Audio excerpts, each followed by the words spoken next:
Today, I want to welcome Michael Cole. He is the president of Next Level Technician. Michael went from being a franchise owner that went kind of in a shaky way and decided to start a staffing and training company for the trades, a greatly needed area. And he thinks the trades are overlooked and there's not enough training for that. So he set out to fix that. And then COVID hit. So this is going to be a neat discussion. Michael, welcome. Hey, what's going on, Craig? Thanks for having me. Absolutely, absolutely. So you grew up in North Carolina. I did a small town called Hickory, North Carolina. I've been there. I've been to the factory that made my dining chairs. Furniture capital of the world. Yeah. And my dining table was made in Morganton, and they went out of business, I think back around '09. And I think one of the things that's really sad is amazing furniture used to be made in North Carolina, Piedmont and the mountains, and just disappeared. Yeah. There's still a few holding on shop, and surprisingly enough, Hickory, North Carolina also had a booming copper cabling, fiber optics, which is kind of goes hand in hand with what I do now too, surprisingly enough. But yeah, at one point in time, that between the manufacturing of that and furniture, it was a hot spot to be. It's really sad, and it's really sad because the furniture I've made, I bought years ago. My dining table I bought in '99. Yeah, so 20, not, yeah, I've had it for about 25 years. And it's the type of thing I expect to stay in my family two, three generations. My bedroom furniture from high school, my daughter has still that we bought in Hickory, North Carolina. Yeah. And there's been I mean, there's been a loss. We focused on college so much for so many years. The trades got neglected, and then we let the Chinese just kind of kick our butts on furniture, which is sad. And it just feels like there's a lot of skills that have been lost over time. Yeah, and unfortunately with technology, we're going to continue to lose some of these skill sets. Yeah. So you decide so you decide to do that. So first off, tell me about Subway. You had a Subway franchise. Yep, had a Subway franchise, had a business partner at the time. It was interesting. I worked a full-time job. It was my first taste of ever owning a business. My wife helped run it, and we bought essentially a beaten down store that a previous owner was getting kicked out of, which oddly enough that can happen. But you have to piss off a lot of people. So we got that store really for next to nothing almost. Had a business partner. Our plan was to grow and then for me to eventually buy him out. Things went a little south when we went to go look at getting our second store. So, long story short, a lot of ugliness that came out of that when you have partnerships and things go south. So we decided to obviously sell the original store we had. So back to the original owner, which was a whole nother fiasco. It was just an interesting way things worked. And then a week later is when the Jared scandal broke. Like Oh, literally, we transferred paper to the store. This Jared scandal broke. Subway sales across the board, across the country, went down 30%. oh my goodness. Yeah. Oh, that had to be like a kick in the gut when you saw that news break. It was, but also it was a blessing in disguise because here I was going through this legal battle with someone that was kind of a mentor to me that I thought was a mentor towards me, and it just ended so ugly to then see that happen and sales go down 30%. I am a firm believer that sometimes things just happen for a reason, and what doesn't kill you makes you stronger. So to see that happen was like, okay, that was tough, but thank God I did get out because we would have been struggling. We were still a small operation. Yeah. And so first off, let me back up kind of high level. What do you do? What do you do for Yes. businesses? Yep. So Next Level Technician, we are a very niche staffing and training company that only focuses on low voltage. So think structured cabling, fiber optics, security systems, audio visual, and fire alarm. Okay. And you staff technicians Yep. or, So we do everything. So we'll staff from a green technician that knows nothing about the industry, and we'll try to help provide some training. Some of our clients just prefer to have some greener folks to come in because they don't have as many bad habits and they can train them the way they want them. And we'll go all the way up to lead level, project management. We've even done some sales folks as well. well, it's funny. We were talking about that in the green room. The biggest HVAC company in Charlotte made that decision years ago that they would never hire anybody who had ever worked for one of their competitors. And it was for the bad habits. They felt like they could have better quality service by bringing in people, putting them through their own training. Yeah, and I think a lot of businesses make that mistake. I mean, I made it back when we had the subway, and I've even made it when here at Next Level, where we hired people that had experience because they either worked at another subway or in a similar industry role, like at Next Level as a recruiter. Um, and either they come with a lot of bad habits with the, well, we used to do it this way at this place, or also like you end up taking somebody from your competition. It's not always a good look at the back end of it. It can cause other issues out in the marketplace. And so when you get that reputation of like, I want to steal other people's folks, it's not a good look either, you know? So there's two sides to it. One, the bad habit side that you could get. The other side is the reputation it could have on your business. Yeah. Well, here's something that's kind of funny on a much bigger scale. The guy who is currently running Google's organic search team was the guy who was in charge of Yahoo. Yahoo's search engine went failed, but he has experience. Yeah. And that one, if it fails, that's a whole different story, you know. Then I think it's free game.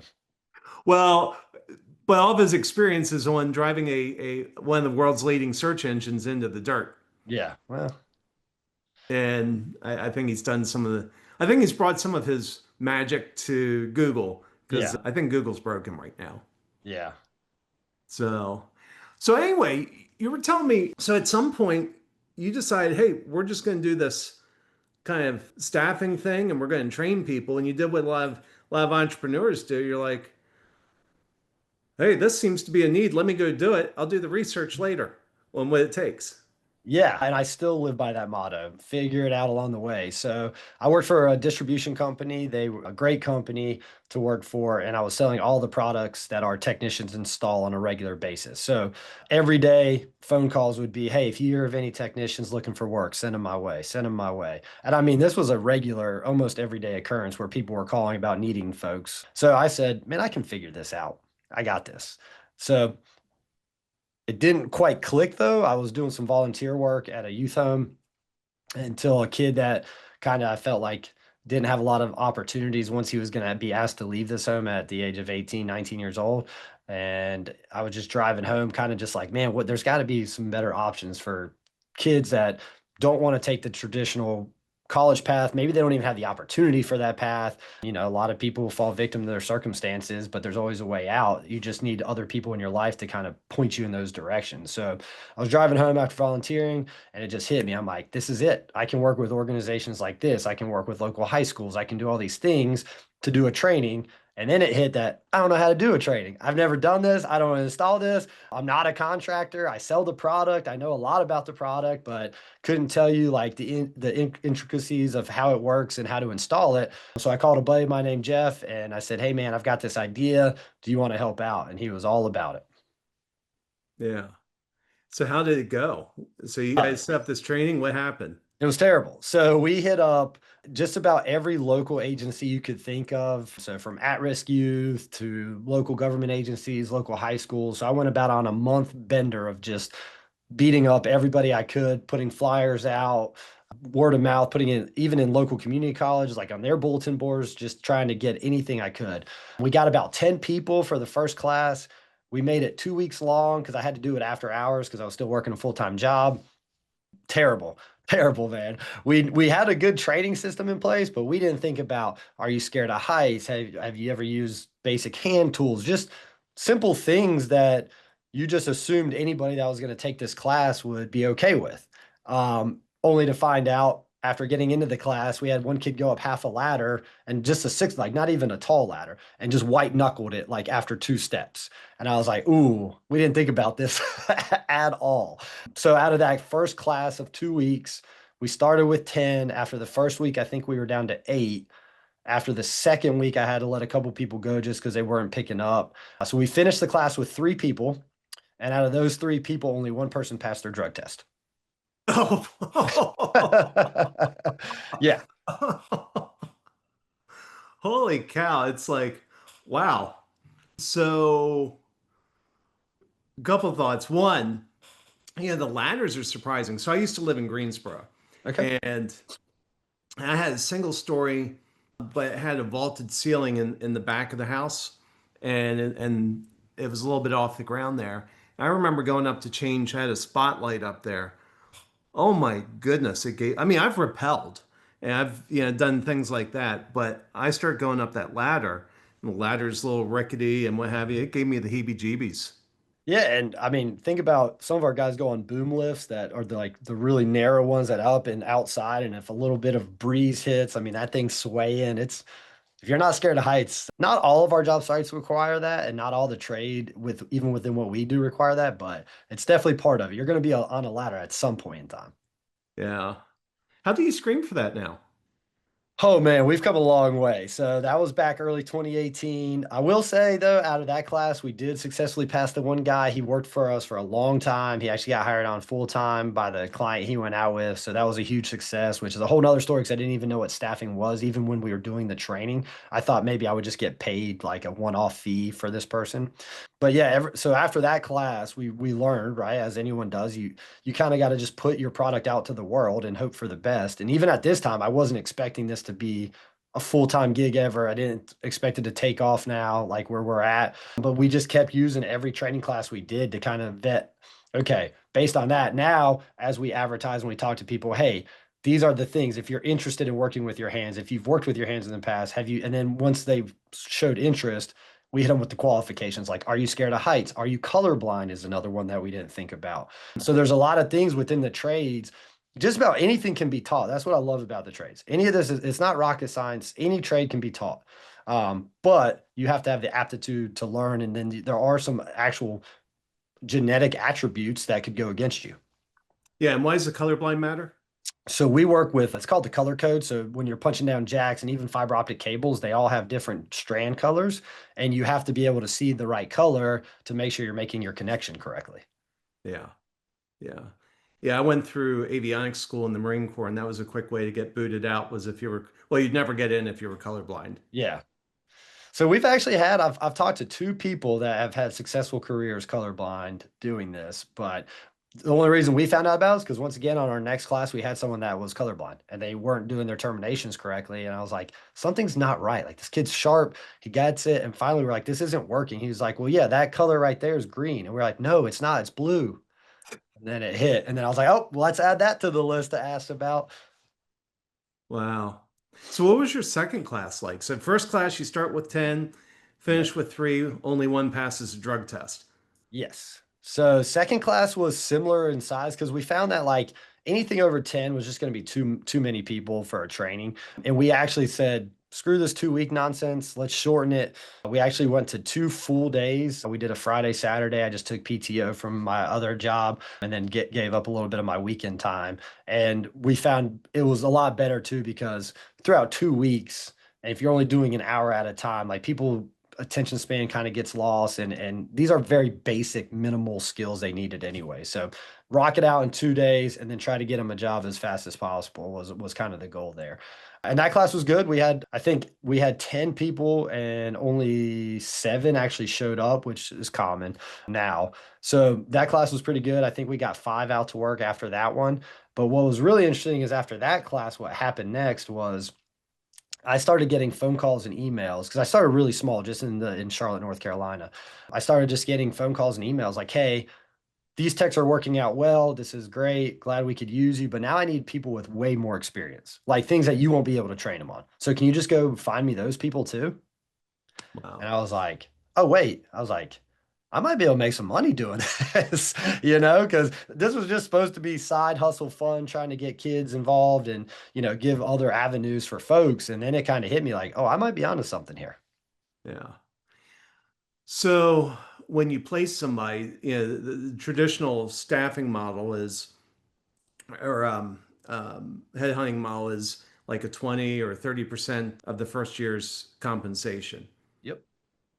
Where are you falling? Are you at like 20 or are you at 30? Yeah, so we were somewhere between 15 and 20, depending, and we've got some really cool, unique ways that we break up that chunk. So the problem with traditional staffing, and it's kind of gotten a black eye in the trades, right? Because the approach I took too, because you model off what you know and what you've seen until you know better, right? And so we were going down the traditional route, which by the way, on our first class, I had no clue what staffing even meant. Like I said, I just wanted a finder's fee, like $300 for training somebody was what I was trying to get.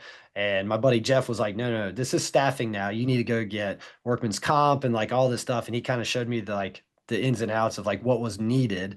And so I got all that real quick because then he wanted to hire him. And I was like, oh, okay, I get paid an hourly rate on this guy. Like, this is great. And so what I learned though from traditional staffing is they have recruiters just banging the phone all day. And they're finding people, from an hourly rate, putting their bill rate on it, and just hoping they show up on day one on the site. A lot of times the clients aren't meeting them, they're not seeing them, they're not doing anything. And we did that for about 6 months or so once I hired some people finally as this took off. And it's a terrible model because you're hoping someone shows up. So we went to video calls about 4 years ago now, and no one in our industry is doing this currently the way we do it, or at all for what I know. And so we started recording video interviews. We lost about 40% of our applicants because now we interview them twice. We do a phone screen, video screen, and then we ask our clients to interview them. And it's been a game changer. And so our model has evolved both from how we screen the text to also that helps us figure out like what are they really worth? Because that's the next thing. Obviously, if you're a staffing company, you want to get them paid the most money possible. So your margins go up, right? Either a higher contract fee for a direct hire or a higher percentage on a contract to hire. So we really try to get them in the ballpark of what their pay rate should be based on their skill set. And then we try to use a good margin markup based on territories and where we should be. But we're not the cheapest, that's for sure, because of the vetting we have to do up front. Yeah. Do you drug test on the front end?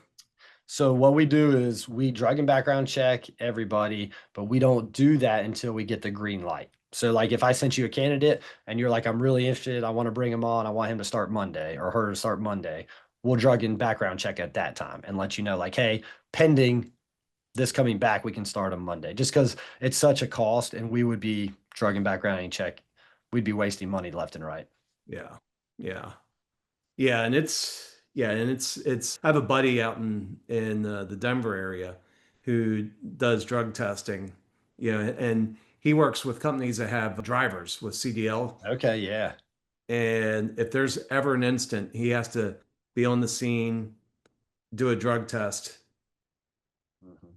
and it's expensive. I mean, heck, for him to do now, he's doing like emergency service drug tests, but for him to get in the car and go to a scene and do a drug test, that's two, three, $400. Yeah, it racks up. And luckily for us, we do like 10 panels, like really quick, rapid. The background checks are what's rough. I mean, we ask everybody, can you pass a pre-employment drug and background screen, right? And they all say yes for the most part.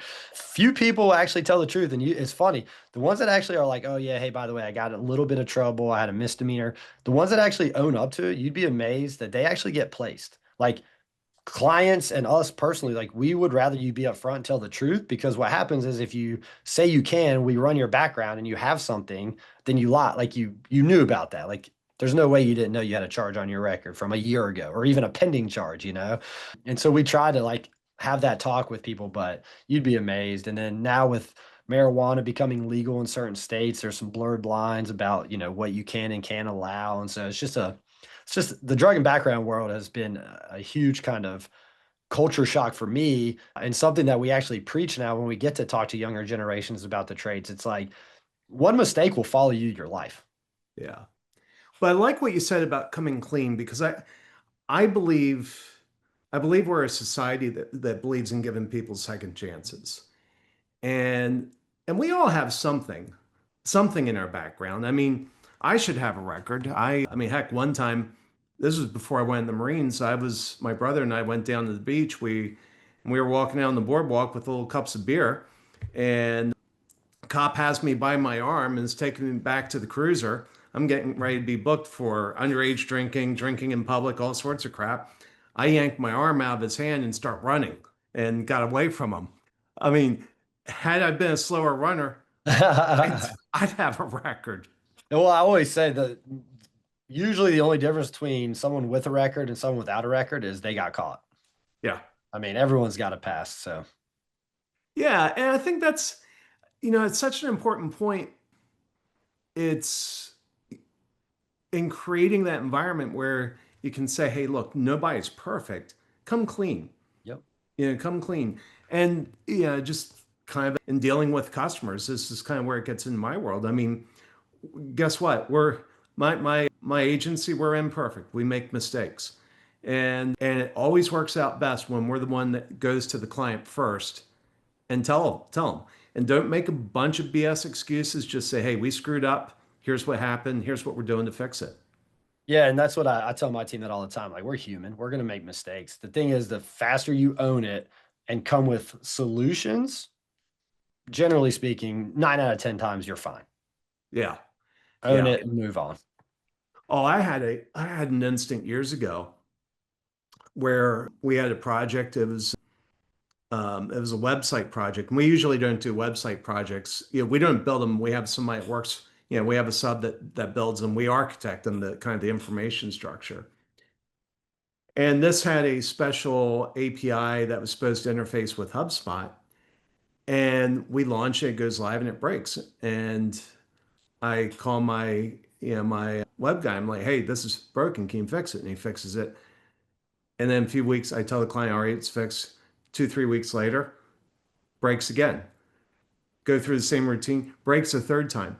And so we're finally at the point where it's like no mystery. I mean, I'm like furious. And I had to find out. I figured out why this kept happening. That's a different story. But I walked into the client's office and said, hey, I want to give you a quick presentation. The first slide in the biggest font I could possibly fit on that slide was, we screwed up. I mean, this had been dragging on for a couple months. I'm embarrassed. And by the end of the meeting, the client's smiling and is thankful, happy to work with me. Yeah. But the first slide, real simple. We screwed up. Mhm. Yeah, and this is one of the toughest parts about the industry we're in, is that when we screw up, we can generally fix just about anything we screw up, right? And so we'll own it and we'll come with suggestions. The hardest part about this is we are working with such an unpredictable product now that in our world, there are certain times that like we can't fix some of it, and we didn't screw up. In fact, we did everything we possibly could to get someone to the job site, have them show up. I mean, we've paid for people's gas and tools and everything else you could think of to get them to the job site, and they still don't show up. And that's a tough one. And our clients now know that's part of the nature of the beast, right? Like, there's a reason why staffing exists in the trades, because it's hard to find good people. So they'd rather us risk it and hope for the best than they have to do all the homework and back end and drug and background and do all that on their own heavy lifting. So that has been the one part about this career path that has really been a hard pill to swallow at times, because I pride myself on my work. Like, if Yeah. I mess up, I'm going to own it. If you give me an opportunity, I'm going to give it everything I have. But when you're relying on other people to show up and show out, it's hard. So we've just changed our motto to, you can lead a horse to water, you can't make him drink. So as long as we do everything in our control, if they don't do it on their end, then we did our job. Yeah. How do you manage that emotionally? Because that's hard for me. I mean, because I have my standard for where I work, and I think any leader probably has a higher standard than their team can keep up with. But when there's such a gap, it's how do you manage that emotionally? Yeah, it's tough, to be honest with you. It doesn't get easier. Like, it's never something that I've been able to adjust to, and I think our team at times gets pretty beat down. Because I mean, we've had instances where one person doesn't show up, we backfill them, they don't show up. I mean, we've had it where it's happened 3 times for whatever rhyme or reason, and it's just like it almost just feels like it's not meant to be. Like, just everything that we worked our butts off to make this happen, fix it again, and then these people don't show up. So it's hard. And so what I try to do is just remind my team, like, it is not your fault. Like, if you've done everything you can possibly do, it is not your fault. And we try to keep things lively with Teams messages and things like that. I've even gone out of my way to be like, take the rest of the day off. Like, today's just not your day. Like, luck will find you tomorrow, maybe. Because it is, it's a grind. Like my team works their butts off for an unpredictable product. And they could say all the right things, do all the right things. The candidate could say and do all the right things. Come Monday morning, they call, text. We've even had it where we call them Monday morning, hey, you on the way to the job site? Yep, I'll be there in 20 minutes, whatever. They don't show up. And we're like, what happened? Like, did you vanish off the face of the planet? And then they do. They don't call us back. They don't text us. We have no clue what happened to them. We'll call their emergency contacts. So it's a grind and it doesn't get easier. And that's why when I interview people to come work here, I make sure they understand that part. Because to me, that's the worst part about staffing is just you can do everything in your power and it could still go horribly wrong. Yeah. Yeah. Well, I mean, heck, I was telling you in the green room, yeah, I have some painters working on the house, and they told me yesterday, they said for yesterday, oh yeah, we'll be there around 8 a.m. And I knew not to expect that. My brain recalibrated. I was like, okay, that means 9. They show up at quarter to 11. And so yesterday I was like, hey, what time are you coming tomorrow? Oh, we'll be there around 8 a.m. It's quarter to 10 and they're not here. And it's, you're right. I mean, there's an unpredictability. How do you, how, how do your clients manage? I mean, let me ask it this way. Do the people that make it through your program, do they own a watch and do they actually keep track of time? Or is that something that, Maybe that should be a qualification question we ask from now on. Yeah, I mean, I always joked like I wish I could make like shock collars for human beings, just like it doesn't stop beeping until you get to the job site. But yeah, I mean, at some point too, you have to treat everybody like adults, right? And so this is where I think staffing's got a black eyes because a lot of times companies similar to ours will just keep giving people chances. Like, oh, that didn't work out. Let's get them over here. Maybe it'll work out. Maybe and so you send one bad candidate to 10, 15 different companies and it just starts getting so we keep a very robust CRM with notes and we keep them very accurate. So if someone does us wrong, we don't allow second chances. We try to give second chances to people that maybe have a slight record or maybe, they were late to an interview whatever. We can have those conversations openly and honestly. But the second that you stop doing what you said you were going to do, we end that relationship. It's just that cut and dry. yeah, Because we are all adults here. We all have jobs to do. And there's people out there that are wanting to do it and willing to do it. And that's where us trying to get more green people back in the industry is what we really want to focus on. We're getting ready to launch a virtual training, which I've been against because I think hands-on is the way to go. But we're going to have a really cool platform and we're hoping to roll by the end of this month where we just did this in Virginia. We had 8 people. Out of the 8 people, we got 5 placed because they went through a week-long training. This is going to be more virtual, more like a 2-day training, but jam-packed with information. They're going to have hands-on exercises. It's going to be awesome. And there's just a huge market of people out there that want to get into our industry. And we found that those people generally show up a lot more because they want to get in and learn. And where they take their career from there is up to them. And we try to roadmap that for them as best as possible. But we got to find some fresh blood, some new people to come in the industry to try to revamp it. We got a lot of retreads. yeah. Well, Michael, this has been fascinating. And I mean, you're definitely tackling a tough problem. I love the way you put it, the unpredictable product. Yep. And how can folks reach you? Yeah, and the best way, if you wanted to reach out to me direct, is LinkedIn. But anything you want to learn about our company is our website, just nextleveltechnician.com. All right. Well, thanks for coming on Layers and Legacies. Thanks, Greg. Talk to you soon.